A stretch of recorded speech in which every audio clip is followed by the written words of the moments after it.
It's 9:40 on a Sunday night, and you're standing in an empty bay watching a stranger vacuum his floor mats. You're not supposed to be here. The place runs itself. That's the whole point. That's what you paid for. But you keep driving over after dinner to stand under the fluorescent lights and watch the quarters work. A guy in a Camry, mid-40s, feeding tokens into Bay 3, spraying his own wheels with your foam brush, doing the labor you used to imagine you'd have to hire people to do. He pays you to clean his own car. You just stand there in the cold and listen to the change machine hum. You bought this place 8 months ago. 4 self-serve bays, 2 automatic, a row of vacuums, a half-acre corner lot in a town called Beaver Dam. You paid $410,000 for it. You had $38,000 of your own.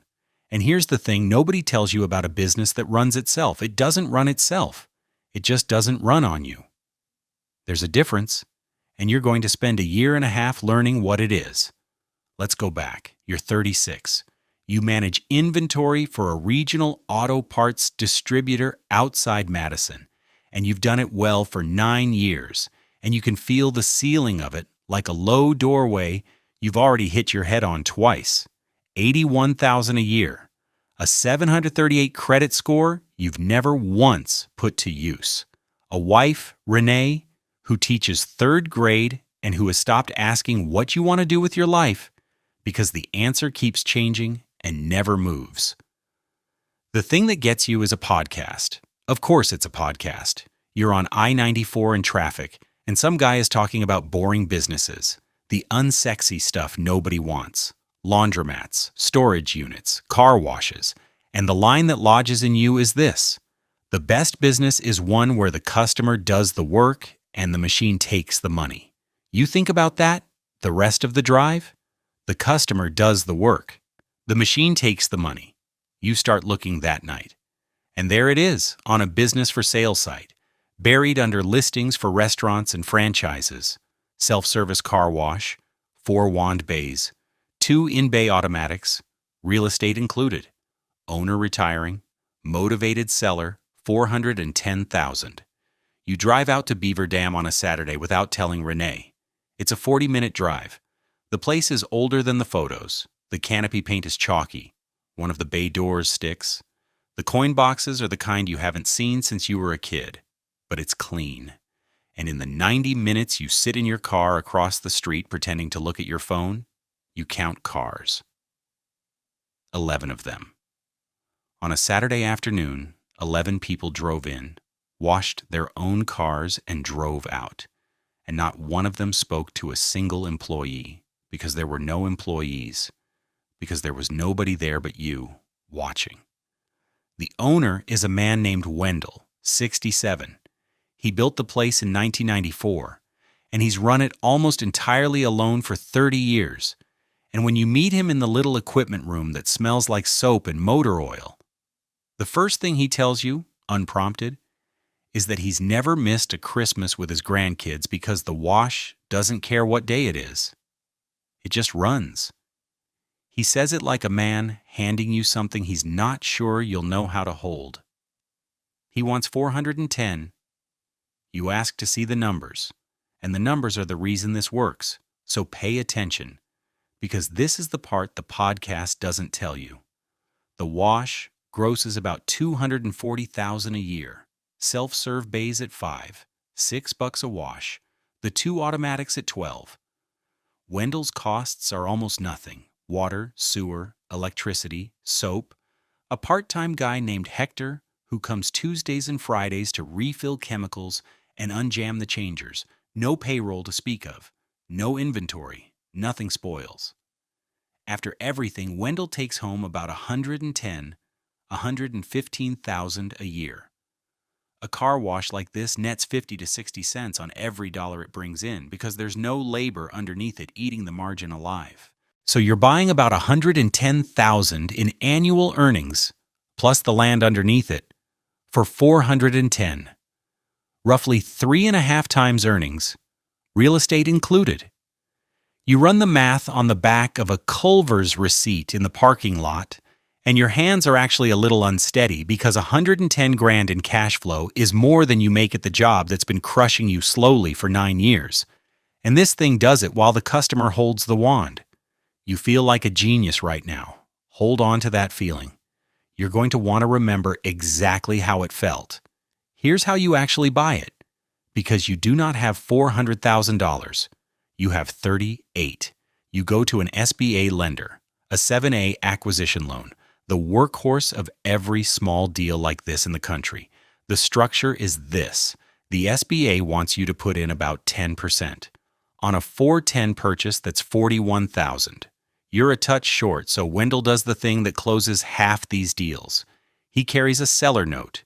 He finances $30,000 of his own sale price on standby behind the bank, which the SBA lets you count toward your equity.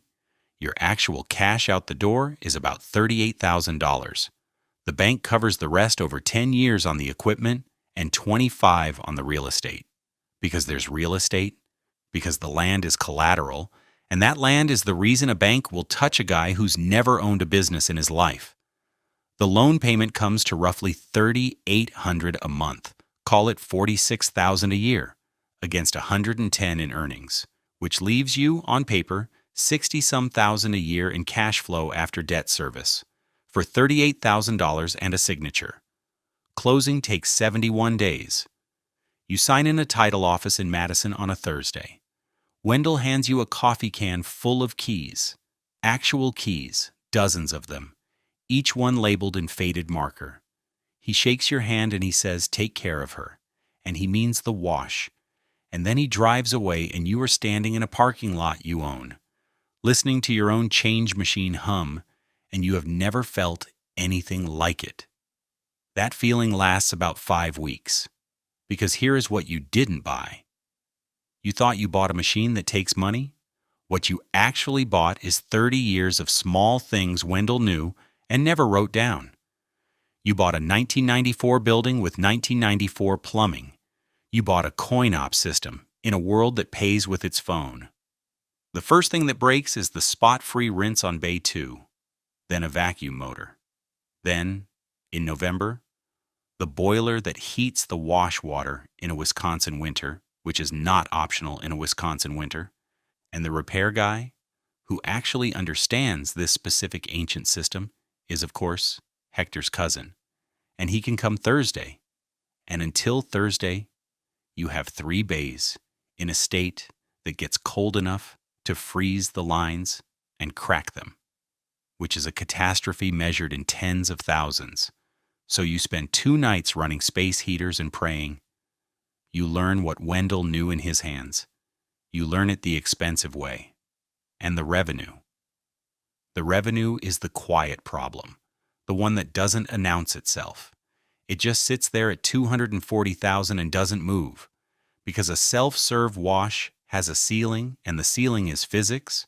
4 wand bays can only wash so many cars in an hour, and people only wash their cars when it's not raining and not freezing, and you're in Wisconsin, where for 4 months it is one or the other.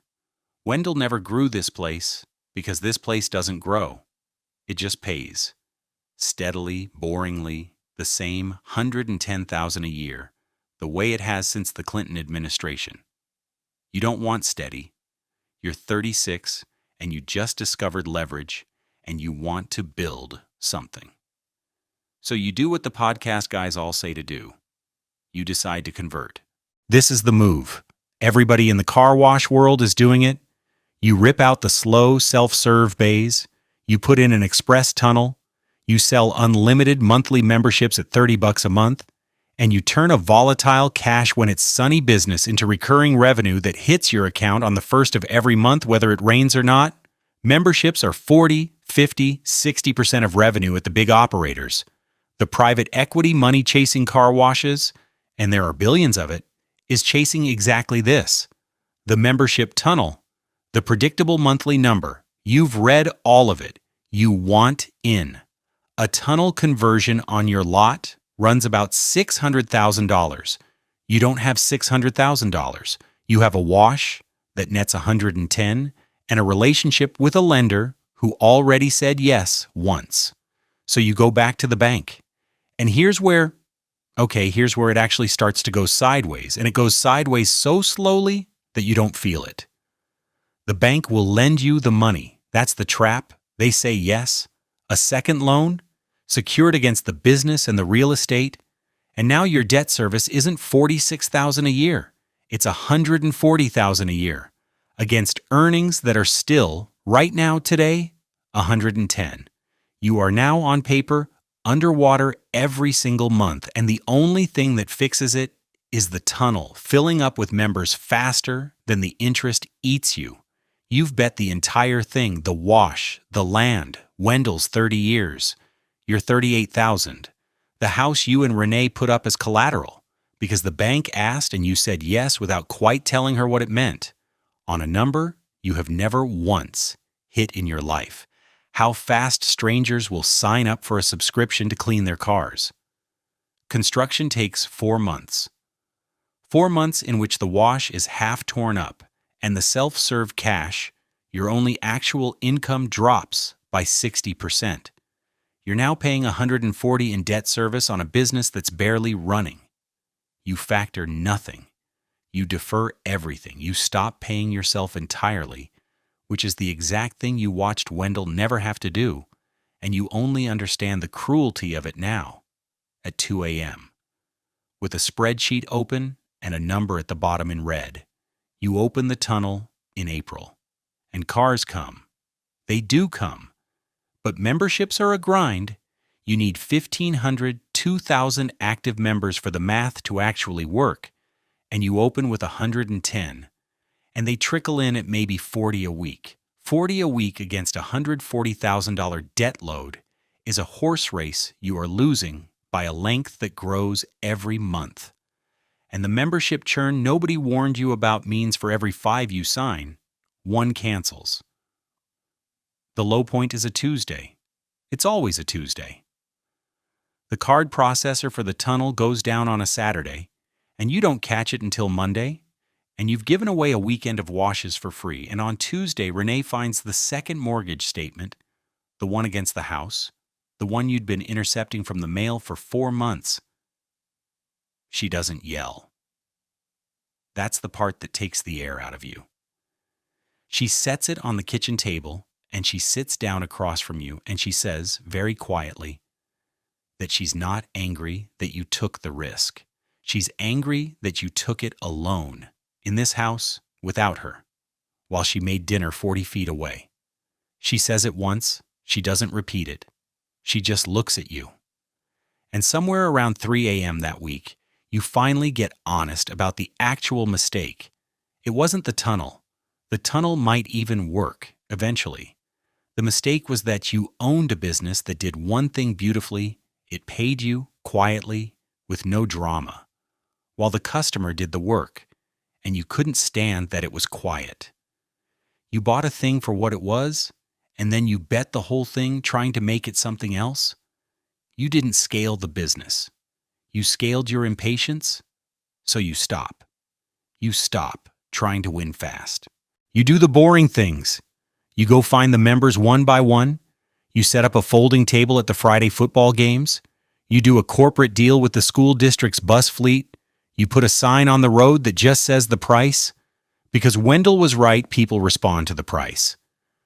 You renegotiate the construction loan into a longer term to drop the monthly nut. You bring Hector back full-time and you actually pay him what he's worth. Because Hector is the only reason any of this is still standing, and you tell him so.